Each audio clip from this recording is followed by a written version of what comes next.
LA Galaxy, when it comes to odds to win, they're right up there. Do you agree with that? Yeah, I think they'd be the odds-on favorites. Let's look at the numbers real quick. It's the first team in Major League Soccer history to have 4 goal scorers with double-digit, goals. Yeah. It's one of the most offensive teams. Certainly in this postseason, they've been the funnest team to watch. They've been the best team with the best brand.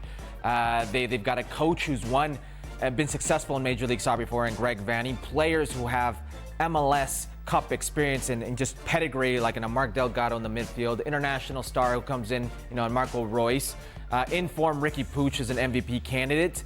They have everything, and they got the Seattle Sounders in front of them. And if Seattle knows how to do something well, it's postseason soccer. They are defensively just very gritty. They've got the best postseason goalkeeper in the history of Major League Soccer in Stephen Fry. They've got an informed striker right now in Jordan Morris. They've got El Viejo Lobo del Mar and the coach who's been there, done that in Brian Schmetzer.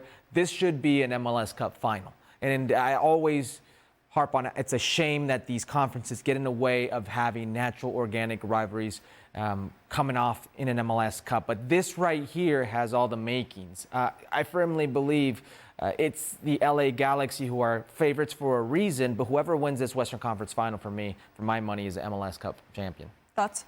Agreed, 100%. I think the managers are crucial for this. Both managers have been there, done that. Clearly, Brian Schmetzer with the Seattle Sounders for a longer time, that he's been a part forever of that organization. But ever since Greg Vanney came to LA, he went through a rough patch. He went through a couple of years when the team was trying to find its identity, moved on for certain players, including Javier Hernandez. Yes, they brought in Marco Royce, but I feel the moment the Galaxy went back to building a team, a winning team, not a shiny team, not a team based on names or superstars, that's when we saw the best of Greg Vanney.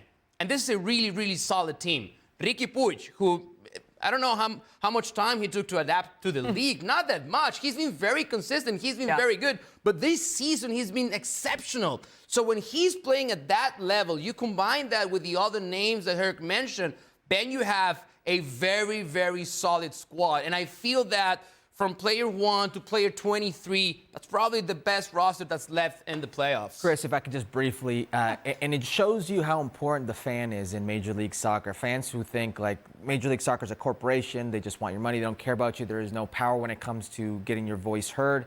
The LA Galaxy, the fan base, boycotted games. They refused to show up until their ex-president, Chris Klein, was fired. He was let go because they understand how big of a club the LA Galaxy is, how important they are to the fabric of Major League Soccer, to the fabric of that city. They demanded change. When they saw their neighbor, LAFC, becoming successful, when they saw their neighbor having a brand new toy in that stadium, having brand new toys in those players, they demanded change, and they were heard. And since then, they've been successful. So this goes to show any Major League Soccer fan base that you're a consumer and your money is important. Show them how important it is. Yeah, absolutely. To quote Ricky Puig, qué aburridos.